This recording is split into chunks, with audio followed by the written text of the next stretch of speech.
Escuchas sectorfm.com.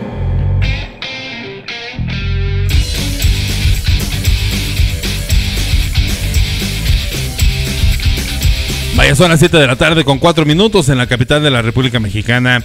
Y como todos los lunes, platicamos con la maestra Marta Patricia Carrillo Núñez y el maestro Ernesto Texcocano Hernández.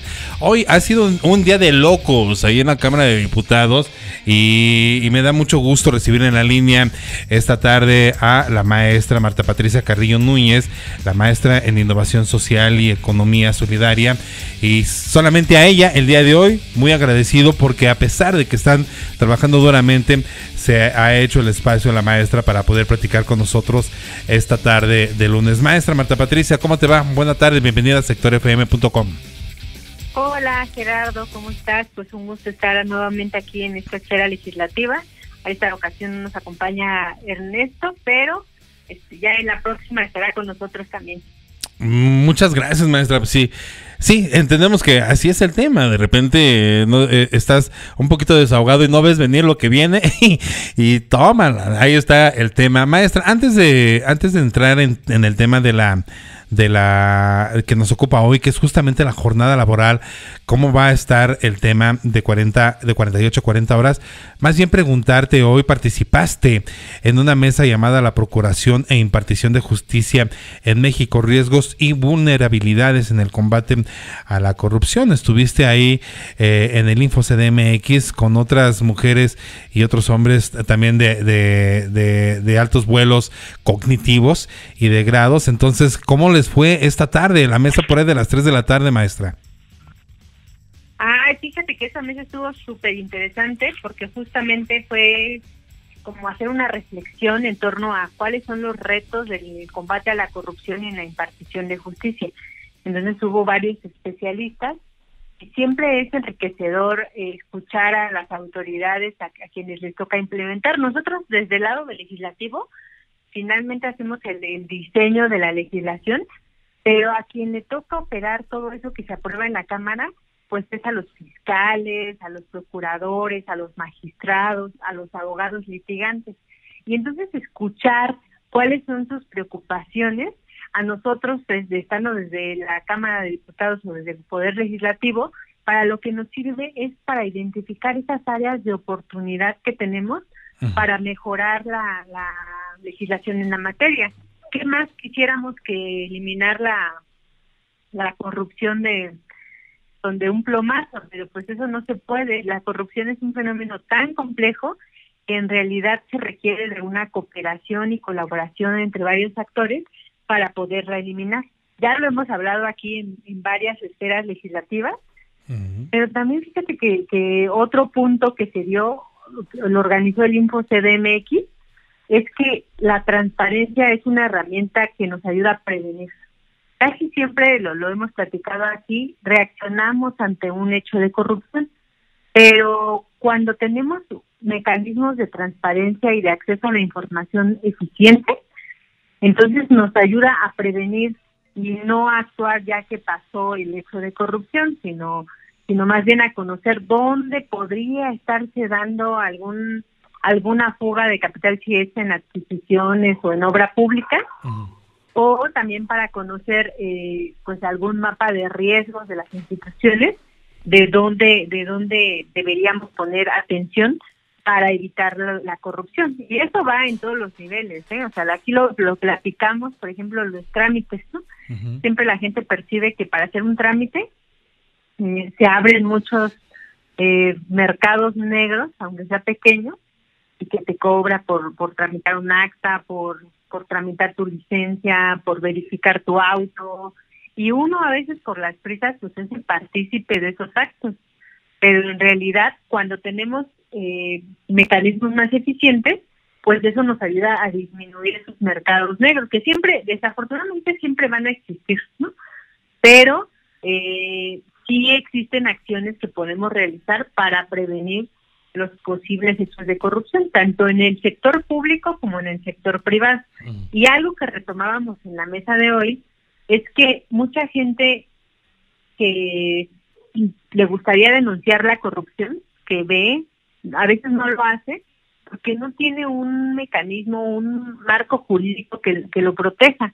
Entonces siempre como que antes de denunciar piensa, pues yo para qué me voy a meter en problemas y mejor no denuncio. U otro pensamiento recurrente es, si denuncio, pues es probable que me corran, porque generalmente los que cometen actos de corrupción son sus superiores jerárquicos. Entonces, pues en esta cosa de las represalias, deciden no denunciar. Y esa es una legislación que tenemos pendiente en México. ¿Cómo protegemos a aquellas personas que podrían alertar sobre ciertos actos de corrupción? Ese es un tema que no se ha tocado todavía por ningún legislador esta legislatura. Hay varias propuestas en la mesa, pero no ha sido un tema que haya avanzado porque se necesitan recursos para echar a andar este programa de protección a los denunciantes. En otros países, por ejemplo, como en Estados Unidos, se ofrecen recompensas a quienes denuncian hechos de corrupción. Y esto tiene, pues también es un arma de doble filo, porque tienes a personas que pues se les hace un incentivo esto y denuncian, pero lo que más les importa es que no se cometa el acto de corrupción, pero también se ha desarrollado una área de especialización. En Estados Unidos existen organizaciones civiles y personas físicas que se dedican a estudiar y a estar detectando estos hechos de corrupción, porque saben que van a recibir una recompensa al final, y esto pues también es una profesionalización, aunque desde el punto de vista de algunas personas también genera es un incentivo perverso. O sea, yo creo que no debemos de verlo así, pero sí también es cierto que puede abrirse como otro mercado, pero yo lo veía más como un área de oportunidad, porque en realidad lo que estás generando son incentivos para que haya ojos tanto en la sociedad civil, en personas físicas, como dentro de las propias instituciones gubernamentales. No sé qué piensas tú, Gerardo, cómo ves esta reflexión. No, pues el tema de la corrupción en México, yo siempre he creído que es parte del ADN del mexicano. Cuando volteas, cuando ves a la sociedad, cómo funciona la sociedad, te das cuenta que la corrupción es un mal, o es tan parte del mexicano, que yo lo veo muy complicado que la corrupción per se quite de nuestro ADN. Como tú dices, se han implementado mecanismos para evitarla, pero al fin del día el mexicano, con todo lo creativo que es, y algunas veces hasta parece como de broma, que busca los mecanismos para transar, ¿no? Por ahí decía, el que no tranza no avanza, y esa es parte de la corrupción que tenemos en México. Y este gobierno, esta administración de Andrés Manuel López Obrador, bueno, pues no está exenta de la corrupción, todo lo contrario, es una de las administraciones, creo yo, más corruptas que hemos visto. No sé si más, igual o incluso más que el sexenio pasado, y eso de hablar del sexenio pasado, pues ya es decir, ¿no? Basta conocer un poco el tema de Segalmex para entender que 15,000 millones de pesos, pues borrados o desaparecidos, así como así, pues eso habla de que hay una corrupción incrustada en nuestro ADN, y vaya, eso es terrible. Pues democracias como Estados Unidos, en otras partes del mundo, que sí les importa lo que suceda socialmente, pues entonces por eso sucede esto, ¿no? Las recompensas, que en México, pues yo ahorita que te estaba escuchando, luego me imaginé, nos vamos a quedar sin presupuesto por tantas recompensas que se darían por temas de corrupción, ¿no? Porque incluso el mexicano se inventaría un tema de corrupción para poder cobrar la recompensa. A mí me parece eso, maestra. Es un tema muy interesante, es un tema que hay que atacarlo, y creo yo que la base principal de evitar la corrupción, o de que muera la corrupción, no es que llegue una persona al gobierno, sino más bien es un proceso, no sé tú cómo lo veas, desde la educación misma, maestra. Sí, totalmente de acuerdo, es un tema cultural. El fenómeno de la corrupción, todos tenemos como se nos presentan algunas oportunidades, ya sea por prisas, insisto, ya sea dolosamente, en la que nos digan, oigan, pues hay que hacer esto y participamos. Fíjate que en el tema de los incentivos no me parece mala idea porque justo, o sea, como hay muchas personas, en Estados Unidos lo que se empezó a generar fue que la gente empezaba a denunciar con tal de recibir esta recompensa. Pero entonces empezar a discriminar las denuncias que eran confiables o las que no, se les empezó a hacer como un cuello de botella en el procedimiento. Y entonces establecieron un procedimiento en el que únicamente aquellas denuncias que sí derivaran en, como digamos, como en que atraparan a alguien desviando de recursos públicos, se hacían efectivas. Eso es lo que dice la legislación de Estados Unidos. Y entonces, por ejemplo, el presupuesto para pagar estos incentivos no sale de un programa especial, sino una vez que el Estado recupera esos recursos que habían sido objeto de desvío, entonces de ahí se toma una parte para hacer la recompensa solamente a las denuncias que son efectivas. Entonces sí me parece que es un mecanismo que está muy elaborado y que puede prestarse a incentivar entre todos combatamos la corrupción, aunque lo ideal sería que no estuviéramos esperando una recompensa monetaria. Dices, es un programa muy bien estructurado y en México, los programas estructurados, sobre todo en este gobierno, pues vemos que no son tan estructurados. Yo creo que hay gente hay gente muy talentosa que trabaja en la administración pública, pero que no avanza, ¿no? Que no se permite el avance y bueno, pues en ese orden de ideas, cuando si la cabeza está mal, el resto del cuerpo va a estar mal. Entonces, pues no hay mucha estructura. Por ejemplo, el tema, permíteme aterrizar ya al tema que vamos a abordar el día de hoy, maestra Marta Patricia, el tema de la jornada laboral. El tema de la jornada laboral es un tema que viene buscando ser reformado desde hace 10 años, 15 años, más o menos, si mal no recuerdo, maestra Marta Patricia, y estamos en el momento en el que, bueno, a partir de la pandemia, este tema de la jornada laboral me parece que ha tomado un papel central en la discusión de temas laborales. Sin embargo, bueno, pues hay consecuencias y también entender que muchas veces, lo estaba platicando, fíjate, este fin de semana que estaba platicando con quienes podrían escuchar el programa, y les decía, es que vamos a platicar de la jornada laboral. Y me decían, ¿pero cómo? A ver, ¿cuántas horas laboramos el día actualmente? Me doy cuenta que no sabemos cuántas horas laboramos actualmente y muchas veces ni siquiera tenemos la idea o en el radar las prestaciones o los derechos que tenemos, ¿no? El día de hoy, entiendo, son 48 horas laborales y se pretende bajarla a 40 horas laborales. ¿Cómo estamos en contexto, maestra Marta Patricia, en este asunto del tema laboral? Sí, fíjate que justo va como junto con pegado, ¿no?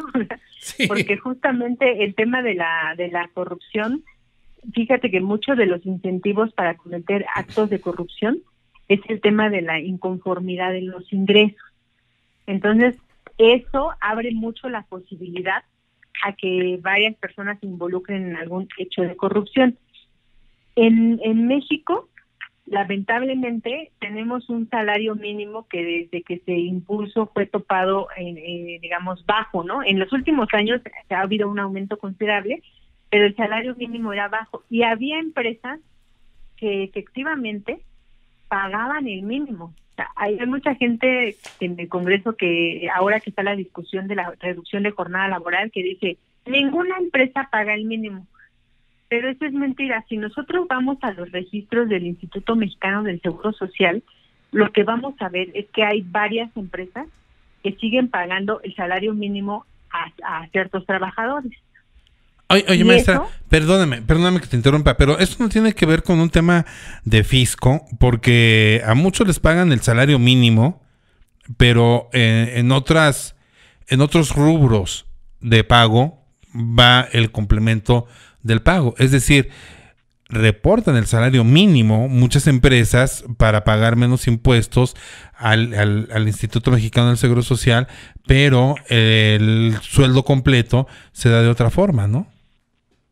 Sí, efectivamente. De hecho, muchas de las demandas o quejas que tiene el Instituto Mexicano del Seguro Social es de trabajadores que aseguran que su sueldo es más alto. Pero ¿sabes qué? Se dan cuenta al momento en que van a tramitar su pensión. O sea, como que dicen, oye, pero pues yo ganaba más. Pero lo que pasa es que nunca se dieron cuenta que la empresa con quienes estaban contratados les registraba el mínimo y en los recibos de pago les daba un pago más alto, pero efectivamente les registraba el pago adicional como un tipo de compensación o gratificación. Por lo tanto, no se contabilizaba como dentro del salario mínimo. Y eso, digo, desafortunadamente lo hacen muchas empresas y los afectados pues son los trabajadores. Ahora bien, podemos tener un estimado, o sea, según cifras del INEGI y de la propia Secretaría del Trabajo, tenemos un aproximado de cuántas personas reciben el salario mínimo, pero en realidad, incluso por aproximación, el INEGI y la Secretaría del Trabajo pues reconocen que en México más del 50% de la población trabajadora lo hace en el sector informal. Y en este sector informal incluso entran trabajadores independientes, trabajadores por honorarios, trabajadores por propinas, y también hay aproximadamente 2.5 millones de personas que no reciben ninguna remuneración por su trabajo, ya sea porque la empresa o el negocio es familiar y entonces se entiende que deben colaborar con eso y no reciben remuneración, o porque en el caso del sector, por ejemplo, agropecuario, lo mismo, o sea, es como por generación de, hijo, vente, acompáñame, así, incluso son menores de edad, pero no reciben ningún pago. Entonces, la verdad es que en términos laborales, en México tenemos una deuda pendiente porque la tasa de crecimiento de los empleos asalariados es muy bajita. Es decir, aunque creamos que son muchísimos, los empleos asalariados que están sometidos, digamos, al marco legal de la Constitución son mínimos. De hecho, la Constitución Política de los Estados Unidos Mexicanos lo que reconoce es que la jornada laboral debe durar 8 horas y si se trabaja en la noche 7 horas. Eso en el artículo 123.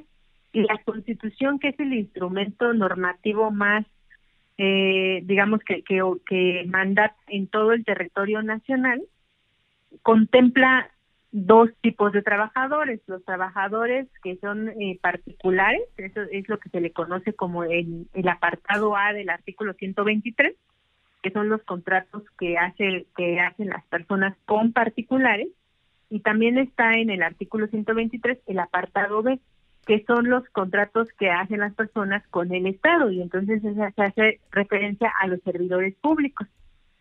Pero independientemente de si es apartado A o apartado B, en general, más del 27% de los trabajadores formales en México tienen jornadas que superan las 48 horas semanales. Eso según algunas encuestas de la OCDE. Y también lo que dicen es que en México está entre los 5 países con la jornada laboral más larga, junto con El Salvador, Colombia y Guatemala. Países subdesarrollados. Sí, exactamente. De hecho, si vemos a nivel internacional, lo que tenemos es que sí hay países, como en el primer mundo, por ejemplo, Dinamarca, trabajan 37 horas a la semana, y Suiza también. En Francia trabajan 35 horas a la semana. En Chile se aprobó apenas este año la reforma para disminuir de 45 horas a 40 horas a la semana. Pero en Chile, como hubo una gran polémica, como la está viendo aquí en México, del sector privado que decía que no iba a tener la suficiencia para adaptarse si lo hacían tan de golpe, lo que hicieron en Chile fue decir, bueno, en 2023 estamos aprobando la reducción a 40 horas, pero lo vamos a hacer de forma paulatina. Y entonces el primer año que esté en vigencia esta norma, vamos a reducirlo solo a 44 horas. el siguiente año a 43 y así hasta llegar a las 40 horas, que eso estaremos hablando de que en 2028, en el caso de Chile, ya tendremos operando la ley donde solamente trabajen 40 horas a la semana. Y en el caso de Ecuador, desde el 97 también está esta restricción de 40 horas a la semana, 8 horas diarias. Entonces, mucha de la polémica que se ha levantado hoy en día con esta reducción de la jornada laboral es que en México, en realidad, quien sostiene la economía son las pequeñas y medianas empresas. Uh-huh. Entonces, la reducción, digamos, quienes proponen la reducción de la jornada laboral son varias iniciativas, ¿no? No es un único partido, no es un único legislador, ya son varias iniciativas que desde 2002 se intentan discutir sobre la reducción de la jornada laboral. 2002. Lo que Perdón. 2022. 2022. Perdón. 2022. Sí.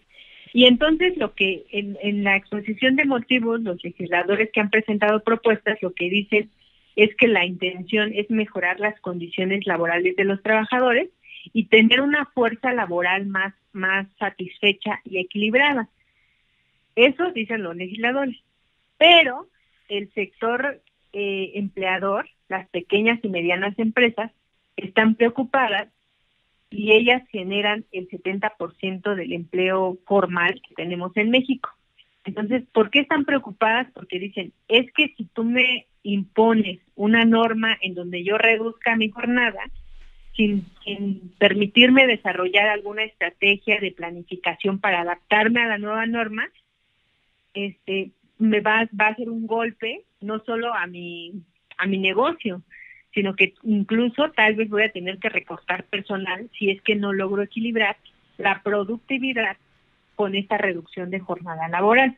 Entonces, lo que las pequeñas y medianas empresas están diciendo es que efectivamente ellos también quieren optimizar la jornada laboral para aumentar su productividad, pero están pidiendo que se haga un análisis más profundo y también que les permitan incorporar tecnología para automatizar ciertos procesos, así como están buscando también incentivos fiscales. Creo que no es nuevo y no sé si por aquí supongo que varios que nos escuchan son de Ciudad de México, pero pongo este ejemplo porque es muy evidente que en algunas plazas comerciales ya existen, por ejemplo, cines en donde tú ya ni siquiera vas y compras tu boleto con una persona, o sea, ya todo lo haces a través de una máquina, incluso pides tus palomitas, tus dulces, tu refresco a través de la máquina. Y únicamente te aparece en pantalla, así cuando te toca tu turno de recoger las cosas, pero como tú ya pagaste y hiciste todo en línea, en realidad no ves a nadie que te está atendiendo. Evidentemente hay alguien que sirve las palomitas, pero ni siquiera necesitas tener contacto con esa persona. Eso, para nosotros como usuarios, quienes estamos acostumbrados a lo mejor ya como a lo digital, no tenemos mayor problema, pero hay gente que incluso culturalmente eso le cuesta trabajo y es un choque y no todas las empresas tampoco tienen el suficiente capital para automatizar sus procesos. Les voy a contar ahí un poco una anécdota. Yo antes trabajaba en el sector privado haciendo reingeniería de procesos. Y entonces nosotros veíamos diferentes industrias, ¿no? Y nuestra labor era hacer un mapeo de todo el proceso productivo e identificar dónde estaban las áreas de oportunidad para aumentar la productividad. Y entonces tuve oportunidad de trabajar con distintas industrias agropecuarias, de servicios, también de producción de calzado, ¿no? De manufactura, y en todas, en México, era muy sorprendente porque aquellas empresas que eran muy grandes y tenían la capacidad para adquirir maquinaria y eficientar sus procesos, sí ganaban tiempo en reducir la producción de cierto artículo. Sin embargo, todas, desde mi experiencia, incluyendo las más grandes, tenían un proceso que era imposible solucionarlo con tecnología. Y entonces había un área de oportunidad muy grande porque contrataban a muchísimas personas para hacer el trabajo fino que la maquinaria no podía hacer. Y entonces el trabajo fino de estas personas en realidad costaba mucho trabajo porque las condiciones laborales de las personas no eran las adecuadas. Sin decir nombres de marcas, por ejemplo, en la producción de suela hay una máquina que prácticamente te produce las suelas así inmediatamente y hace un corte. Entonces ya se supone que las corta a la medida del modelo del zapato y tú vas ajustando el modelo en la máquina. Sin embargo, el corte no es tan fino como la empresa o la marca lo está vendiendo al usuario final.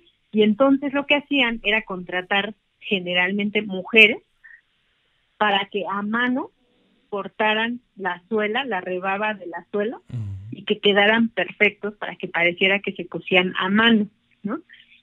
Pero ese trabajo, o sea, ya en el estudio que hicimos, lo que vimos es que en realidad tenían un retraso porque las jornadas laborales de estas personas, eran muy largas, les pagaban les pagaban 30 centavos por cada suela.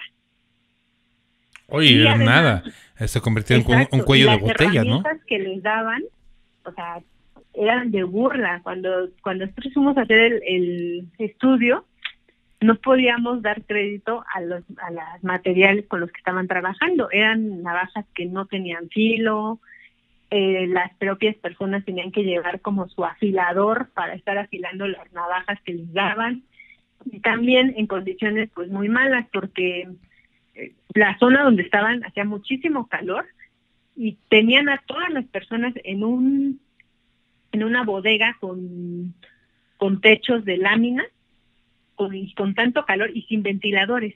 Y entonces muchas veces las personas que estaban ahí se deshidrataban y se desmayaban. Y entonces entre que cuidaban, entre que tenían que asistir a los compañeros, las otras personas que estaban al lado, pues se perdía, digamos, como el ritmo que querían los dueños de la empresa, y pues eso generaba un retraso en la producción. Oye, entonces, maestra. ¿por qué digo esto? Porque, sí, dime. Sí, perdón que te interrumpa. Te estoy escuchando muy atento y fíjate que ahí está. Ahorita que estabas platicando de las condiciones laborales en las que tenían estas personas haciendo las suelas, me acordé un poco de esta empresa que se llama Foxconn. Foxconn es una empresa que ensambla el iPhone de Apple allá en China. Entonces, las jornadas laborales eran larguísimas también, en unas condiciones similares. Te digo, me acordé porque los trabajadores de Foxconn hablaban justamente de techos de lámina, y bueno, pues de repente los calores, lo que hacía la lámina es calentarse y transmitir aún más calor, y evidentemente la paga, como es a destajo, pues tampoco era la mejor paga, y muchos tuvieron problemas incluso de depresión, y alguno que otro trabajador llegó a suicidarse en las instalaciones de Foxconn justamente por estas prácticas laborales tan rudas, ¿no? Y que en México, bueno, México ha sido uno de los países en los que se ha abusado también, yo creo, así es mi experiencia, también del trabajador. Yo trabajé en una empresa de comunicación donde jamás toqué una computadora de la empresa, ¿no? Yo tenía que llevar mis propios, mi compu y mis propios aditamentos para poder realizar el trabajo que me estaba pidiendo la empresa.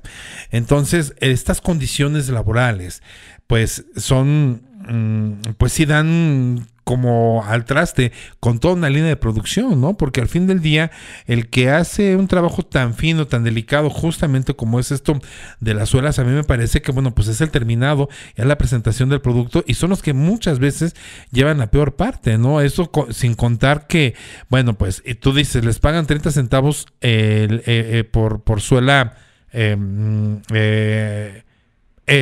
por el terminado fino de una suela, ¿no? Pero ¿qué hay entonces del salario mínimo, de las prestaciones, que no debe ser un salario mínimo, que tiene que ser más que eso? En fin, es un tema que si bien está en proceso, entonces con todo lo que tú estás exponiendo, maestra, me parece que hay que replantear incluso las bases laborales y el trabajo tan, tan, tan de estos niveles que son muy de obrero y que tienen este escenario de abuso laboral, maestra. Sí, totalmente de acuerdo.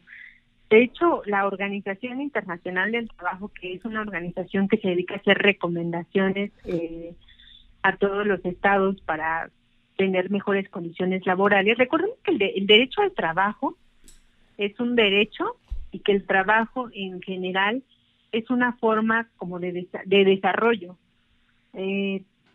Pero pues también en una sociedad como con la que vivimos, pues se ha vuelto, aquí me voy a regresar a la Facultad de Economía, pero justo a eso se refería Marx cuando hablaba de que la fuerza de trabajo, digamos, es el alma del trabajo, del proceso en sí y de la enajenación.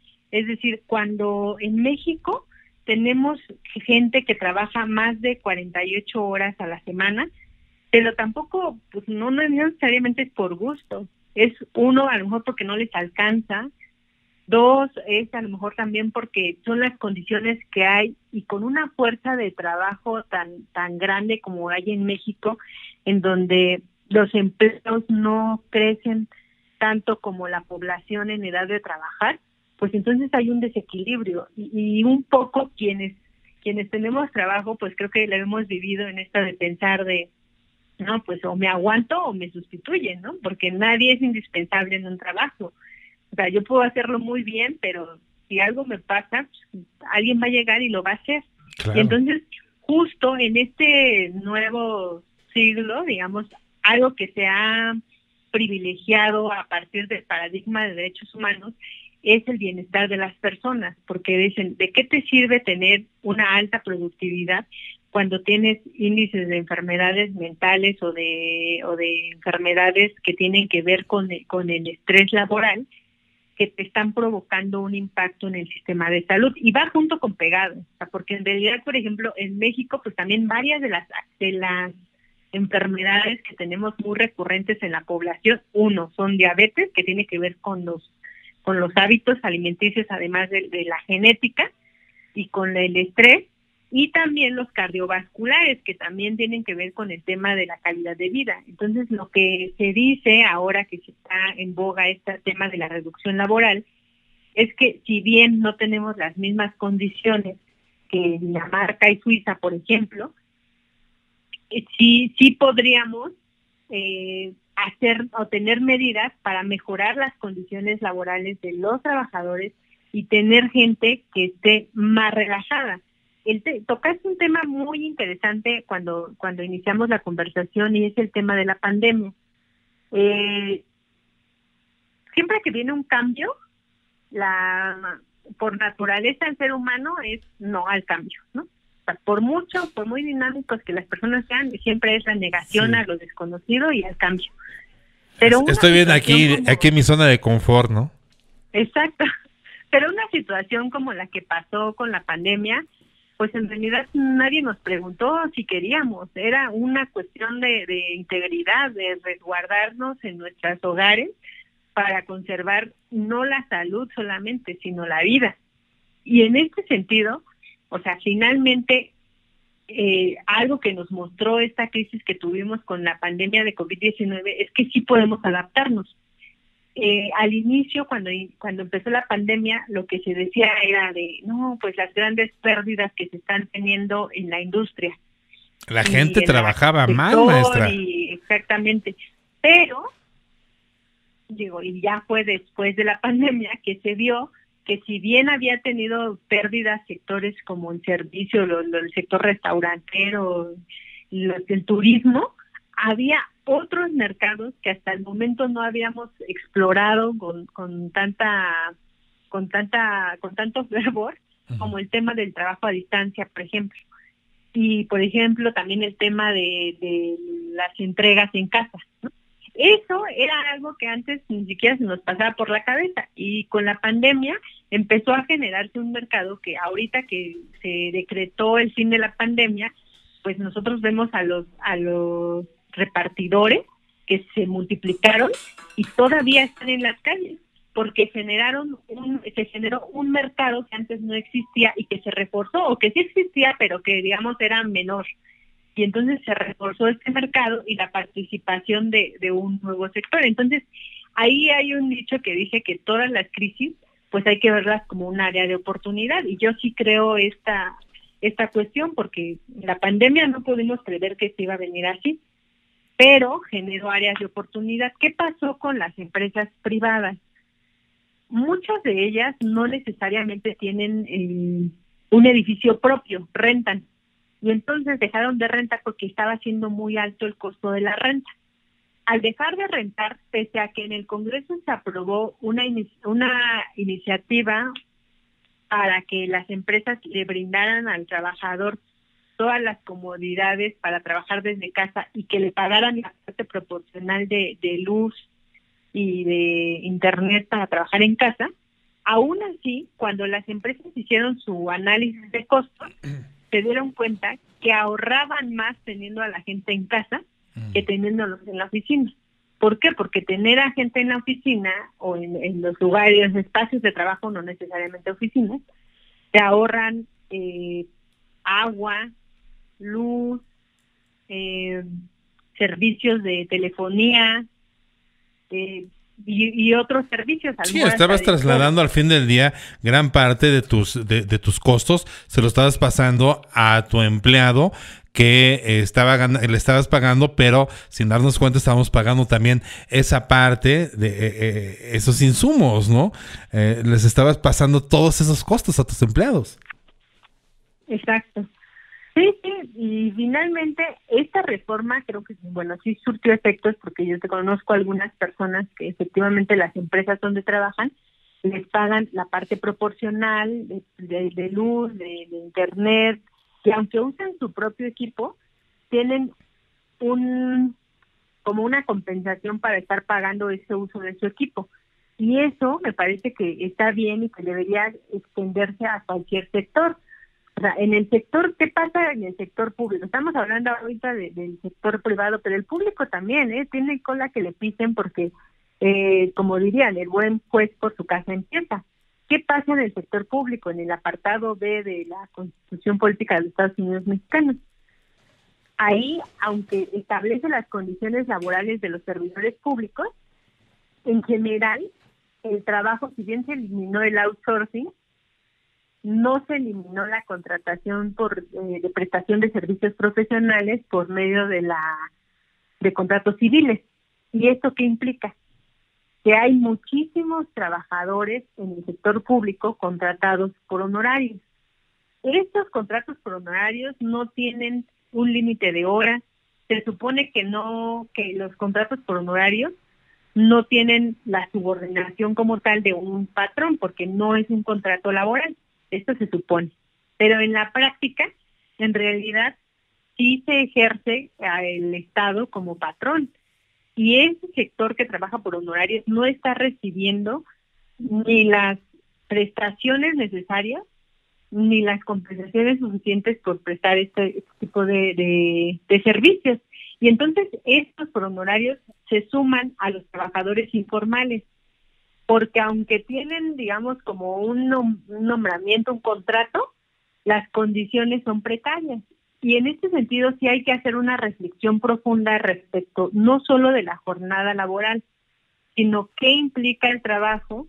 Y si bien es cierto que el Estado tiene la obligación de buscar el beneficio para los trabajadores, también es cierto que tampoco se puede descompensar, porque entonces eso provocaría en esta resistencia al cambio que varias empresas que a lo mejor tienen inversión extranjera o que son extranjeras y tienen plantas en México, empiecen a dejar de invertir en México, si encuentran otro país que les ofrezca condiciones económicas más atractivas, porque eso es lo malo del sistema capitalista en el que estamos. O sea, tú te vas con el que crees que te ofrece las mejores condiciones. Y entonces, finalmente el país entra en esta lógica en la que también se ve obligado a tener instrumentos y estrategias que le permitan generar un equilibrio entre el bienestar de los trabajadores, pero también entre el bienestar de la economía, que nos guste o no, está amarrada a la economía internacional. Este tema del nearshoring que está muy de moda, en donde se apuesta también para mejorar la productividad de los sectores a la cooperación internacional, pues o sea, sí es cierto, pero también es cierto que las empresas buscan las mejores condiciones. Nosotros pensémoslo como a menor escala. Si yo estoy interesada en poner un negocio, evidentemente voy a ir a ver dónde puede pegar mi negocio y entonces voy a ver por ejemplo, qué local me cobra la menor renta. Y entonces yo digo, bueno, pues me cobra, o sea, si voy a vender más o menos lo mismo y me cobra menos renta, pues mejor aquí. Yo, en términos de que es mi negocio, pues voy a preferir ahorrarme esos costos. Claro. Y entonces eso sucede, lo mismo sucede a nivel macro. O sea, los países o las grandes empresas siempre van a buscar las mejores condiciones de trabajo. Lo vemos que con el caso de China es una economía a la que hay que aprenderle mucho, pero que todavía también hay que estudiar. Porque si bien es cierto que ahora ha crecido y que el nivel salarial de las personas se ha incrementado considerablemente, también lo es que la economía china ha crecido muchísimo y sigue habiendo desigualdad en China. Uh-huh. Sin embargo, el haber, digamos, precarizado el empleo tanto durante tanto tiempo le permitió ese crecimiento. Pero borrar esa brecha de desigualdad en donde sigue habiendo gente que recibe menos ingresos, su salario es menor, no es tan fácil. Entonces, creo que generar una economía en donde mantengas la salud mental y física de los trabajadores, pero que tampoco provoques la salida de capitales, tampoco es una tarea que sea fácil. Y por eso el tema de la jornada laboral es tan relevante. La reforma en sí es muy chiquita, o sea, lo que nos dice el dictamen que se aprobó en la Cámara de Diputados es que se va a reducir la jornada laboral de 48 a 40 horas y que va a haber 2 días de descanso obligatorio.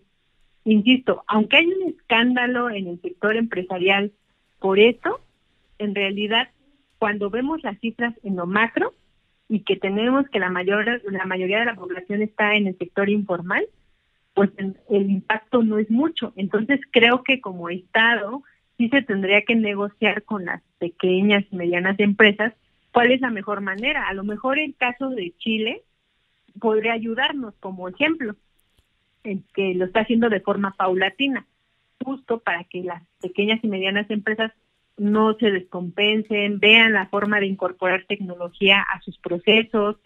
Y hay sectores en los que no se va a poder incorporar, ¿no? O sea, por ejemplo, tú dices, en un restaurante, pues a lo mejor va a ser un poco complicado, ¿no? Sí, claro. Aunque hay países como Corea que sí tienen, pues, estas máquinas que te toman la orden, o, por ejemplo, creo que también las cadenas ya de comida rápida tienen esta opción de que ya tú pides y ya solo vas por la orden y ni siquiera tienes que ver a las personas, ¿no?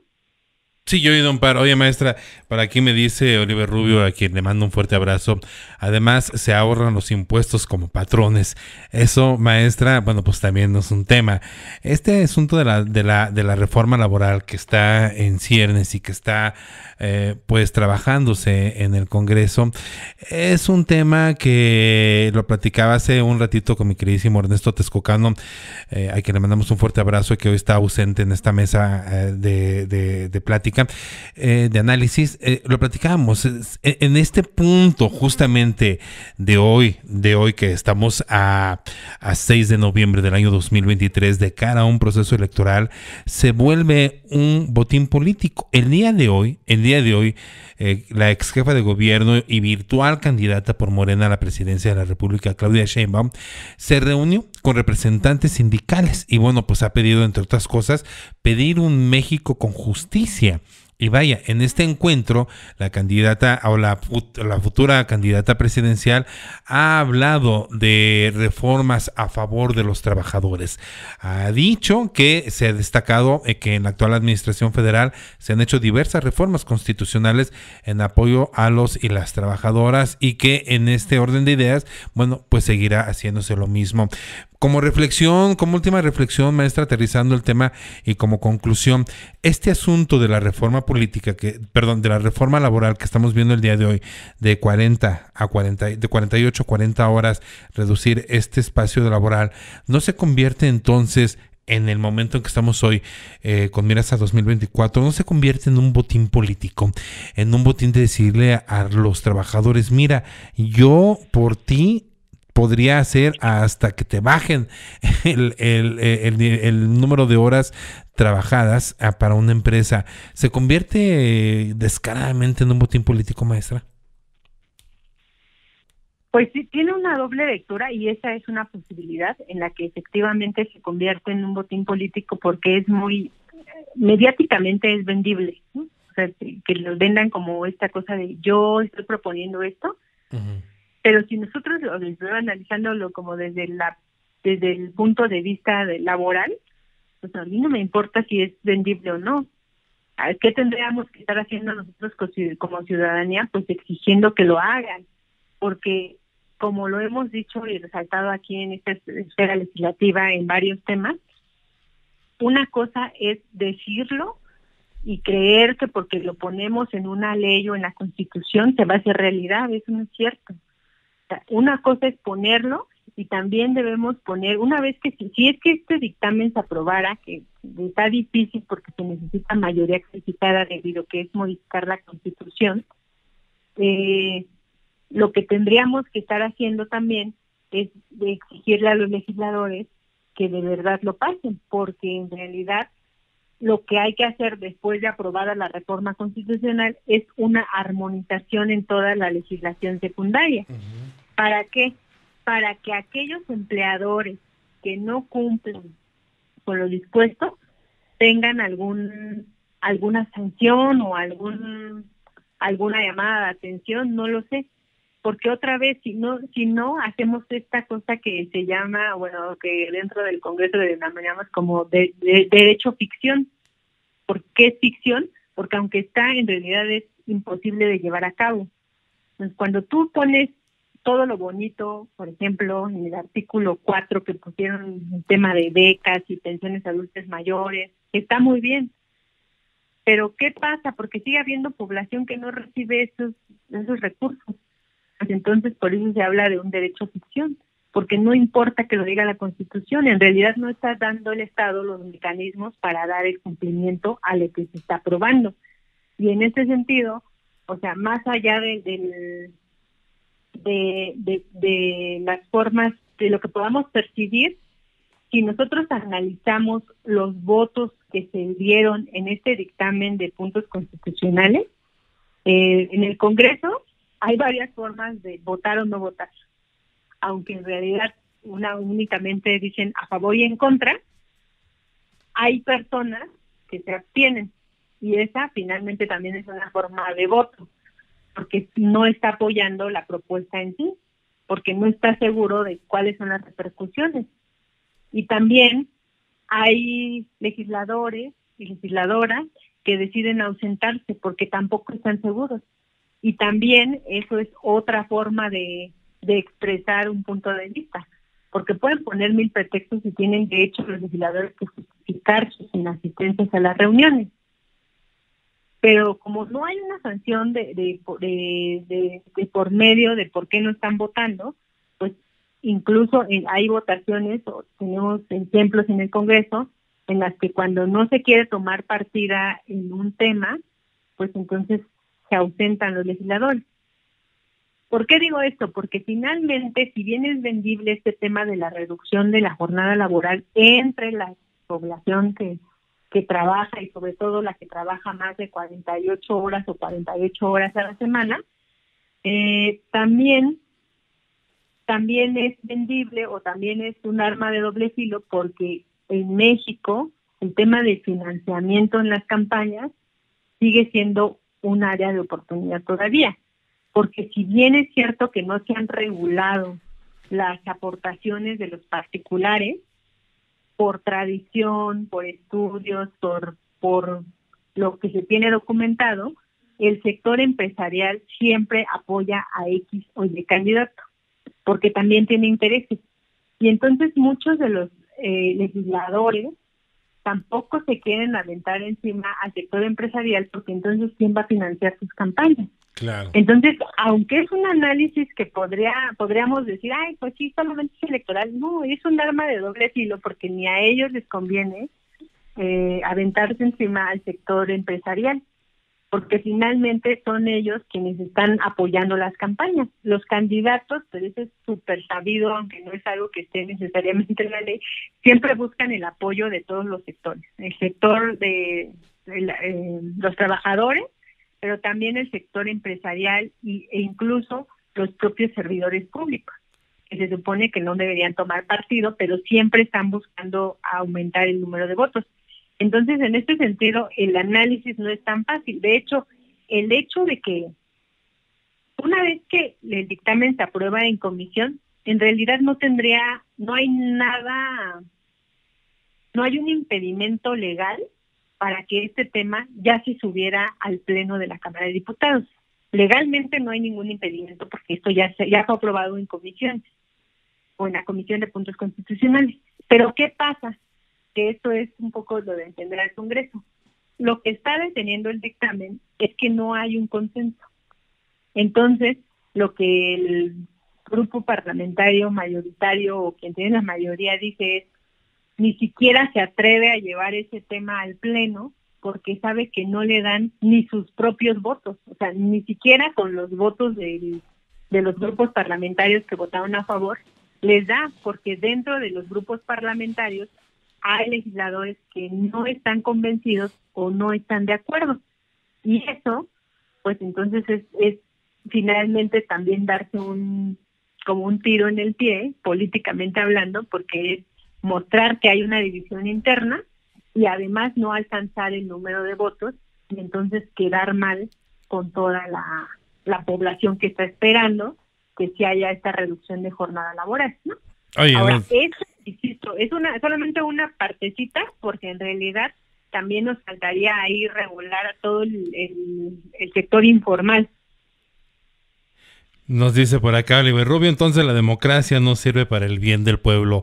Maestra, pues es que es un tema muy largo y es un tema que yo propongo que pudiéramos seguir hablando de él la siguiente semana aquí en Esfera Legislativa, porque sí, no es posible en una hora poder abarcar todas las aristas y todos los puntos que tiene todo este tema, porque si hablamos de un tema informal, hablamos de un tema formal, también hay que hablar del tema informal y bueno, ahí es otro cantar bien diferente, ¿no? También, bueno, pues lo que estás diciendo hace mucho sentido y siempre ha sido así, al fin del día, que es el político sin la iniciativa privada y sobre todo con los sindicatos, ¿no? Hoy vemos, como te decía, vemos a Claudia Sheinbaum reunirse con cúpulas sindicales, entonces, ¿de qué estamos hablando?